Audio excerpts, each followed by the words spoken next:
and welcome to a very special edition of At Home with Winning Appliances. I'm Chloe, the National Culinary Manager, and welcome again into the Winnings Kitchen.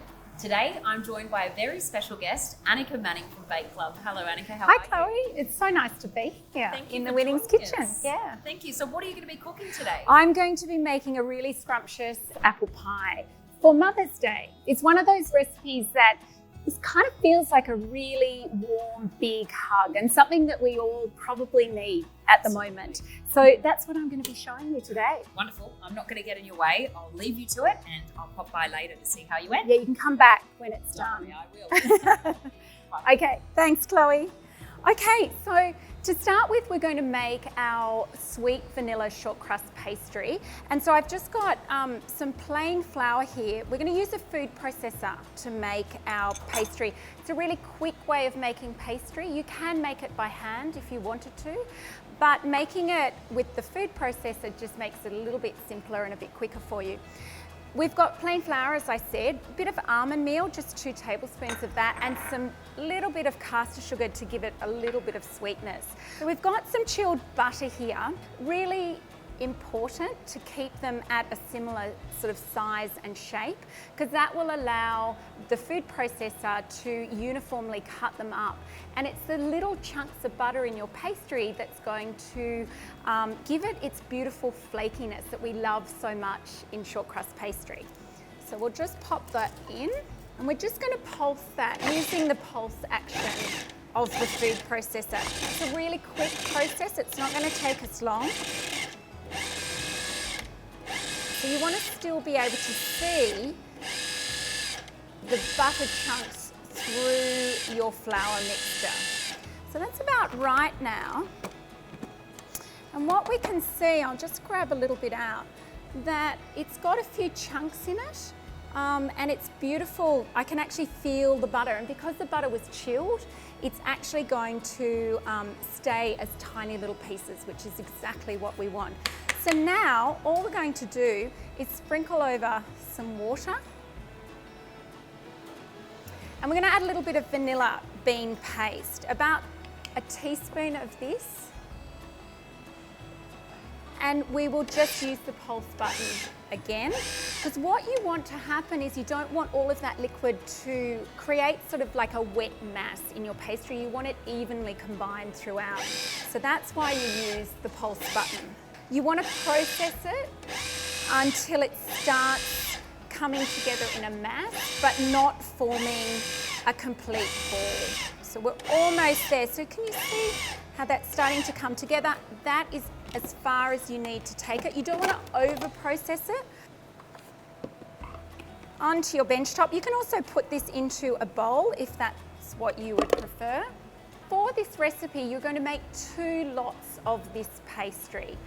So you need double the quantity of pastry, but I do recommend to make them in 2 separate lots rather than putting double the quantity into your food processor. It just makes it more manageable. You'll get a better pastry. You combine the 2 lots once you've made them, and then divide them into 1/3 and 2/3. So you're going to split them so you've got 2 different size pastry doughs. So we're going to split about 1/3 off this one, and we will add that one to the next lot of pastry that I'm going to make. What I'm going to do now is wrap this in Glad wrap, pop it in the fridge. Our pastry's been in the fridge for 20 minutes and it's ready to be rolled out. I'm going to take the larger piece of pastry first. We'll unwrap it. I'm going to use a little bit of flour on my bench top, but not a lot. You don't need to add masses of flour, just enough to finely coat it to stop the pastry from sticking. And I'm just going to flour my rolling pin a little as well, so I don't need to add any flour to the top of the pastry. And what I'm going to do is take my rolling pin, place it about 3/4 of the way down the pastry and roll away from me just once. Turn the pastry a 1/4 turn and then roll again. Now this technique is really great to use because it does a couple of things. It stops the pastry from sticking to your bench top, but it also helps you get a really uniform shape by the time you've finished rolling. So it'll help retain that circle of a pastry because we're making a round pie, so that always helps. So we're just going to continue doing this little by little until the pastry is about 5 millimeters thick and about 35 centimeters in diameter. What we're now going to do is we're going to take a pie dish. You can use a metal one like this one, or you can use a ceramic pie dish. This one is 20 centimeters across the base and it's about 4.5 centimeters deep. So it's a great size for a pie dish that's going to feed about 8 to 10 people. We're going to, instead of just trying to lift your pastry up and into your pie dish, what we're going to do is wrap it very loosely around your rolling pin. And as you can see, it's then really easy to unroll to line your dish. You're going to have a little bit of excess around the outside, but that's fine. We're going to cut that off eventually. You're then going to lift the edges of the pastry up and into the pie dish, so it eases down into the base and into that corner where the base meets the side. And then what we're going to do is work around with the fingertips and just press it very gently against the side of the tin. What we're going to do is pop it on a oven tray, pop this back into the fridge. So our pastry's been in the fridge while I have prepared the apples. I've taken Pink Lady apples, but you could use Granny Smith if you'd like to. And what I've done is I've peeled them, cored them, cut them into quarters, and then cut each of those quarters into 4 wedges. So you end up with wedges about this size. And that's important because it means that they're going to bake and cook and become really nice and tender in the time that you're going to bake your pie for. What I've also done with these apples is I've tossed them in a little bit of orange juice, which will stop them from browning, and also some extra orange rind, some finely grated orange rind to give it an extra little bit of flavour. To that mixture, we're also going to add, I've got a combination here of plain flour, caster sugar, and also some cinnamon, and that's going to help the sauce thicken for the apples, but it's also going to sweeten the apples a little bit, and also that extra cinnamon give them an extra little bit of flavour. Give these a little bit of a stir or a toss. You can pick up your bowl and give them a little bit of a shake, and that just means that they'll be evenly combined. Back to our pie, we've got a little bit of almond meal here, about 1/4 cup, which we're going to sprinkle over the base of your pastry case. The reason for this is to help stop the pastry becoming soggy from the juices of the apple.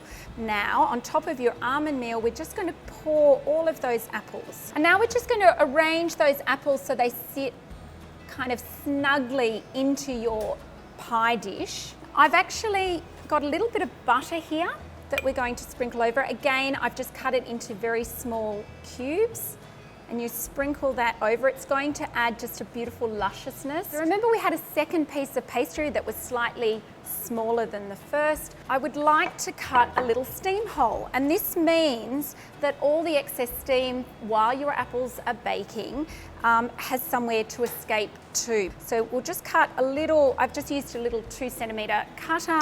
We're going to wrap the pastry round our rolling pin. I've got a few bowls here I'm just going to set aside. And before we put our pie top on, what we're going to do is just brush the outside of that edge of your base of your pastry with a little egg wash, which is just an egg yolk mixed with a little bit of milk, so that the 2 layers now will stick together and hold together as it bakes. Then again, just unroll your pastry top, sort of aiming for that little hole to be in the center of your pastry, and you can see how easy it is to put your lid on. So we're just pressing those edges together just so that they hold, and then take a small sharp knife which you angle outwards slightly, and we're going to trim all of that extra pastry, and then we're going to give the edge a little bit of a decorative edge. You can do this any way you like. You can get a fork and press it down. One way that I like to do is just use my thumb and my index finger and then my other index finger on my right hand to pull and push the edge. And that will give you a little fluted edge on your pie. taking that egg wash again, brushing the top with your pie, and then we're just going to finish it with some demerara sugar, which will give your pastry some crunch, but also add a little bit of caramel flavour to your apple pie as well. So now our pie goes back onto our oven tray and into the oven. We're going to bake it first on Circotherm, which is a fan force setting at 180 degrees for about 30 minutes. We're going to reduce the temperature then to 140 and bake it for another 40 minutes. And what this does is it makes sure that our pastry is nice and crisp and it's baked on the bottom, but then the slower, longer cooking at the end will make sure your apples are really nice and tender as well. It's a beautiful Mother's Day recipe. I always look for sort of classic, really nostalgic recipes to bake for Mother's Day, and this is certainly one of those.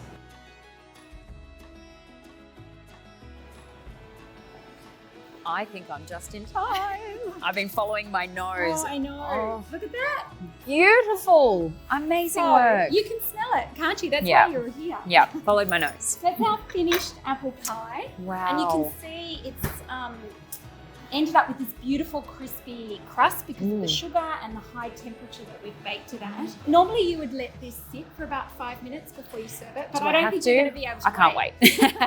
That looks sensational. So let's Gorgeous. cut it open. And we've got some vanilla ice cream here to serve with it because it's a classic accompaniment. Yeah. There's nothing better than warm apple pie With ice cream. with cold ice cream. And that's my homemade classic apple pie. That's beautiful. Well, thank you for joining us in the kitchen today. Make sure you follow us both on Instagram or jump onto our website for more recipes like this. Take care.